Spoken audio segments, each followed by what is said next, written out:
Top quality और consistent performance के लिए सिर्फ सिल्वर पंप नाम याद रखना। ದೇಶ ವಿದೇಶಗಳಲ್ಲಿ ಯಾವೆಲ್ಲ ಸುದ್ದಿ ಸದ್ದು ಮಾಡ್ತಾ ಇದೆ ಈಗ ನೋಡೋಣ ನೇಷನ್ ಟಾಪ್ 9 ನಲ್ಲಿ. ದೆಹಲಿಯಲ್ಲಿ ನವೆಂಬರ್ 1ರಿಂದ ಹಳೆಯ ವಾಹನಗಳಿಗೆ ಪೆಟ್ರೋಲ್ ಡೀಸೆಲ್ ಬಂದ್ ಮಾಡಲಾಗುತ್ತದೆ. 10 ವರ್ಷ ಹಳೆಯ ಡೀಸೆಲ್ ವಾಹನಗಳು ಮತ್ತು 15 ವರ್ಷದ ಹಳೆಯ ಪೆಟ್ರೋಲ್ ವಾಹನಗಳಿಗೆ ಪೆಟ್ರೋಲ್ ಹಾಕುವುದಿಲ್ಲ.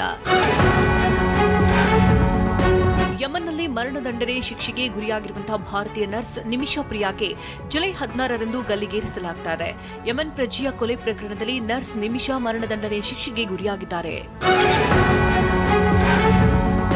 ಪ್ರಧಾನಿ ಮೋದಿ ಬ್ರೆಜಿಲ್ ಅತ್ಯುನ್ನತ ನಾಗರಿಕ ಪ್ರಶಸ್ತಿ ನೀಡಿ ಗೌರವಿಸಿದೆ.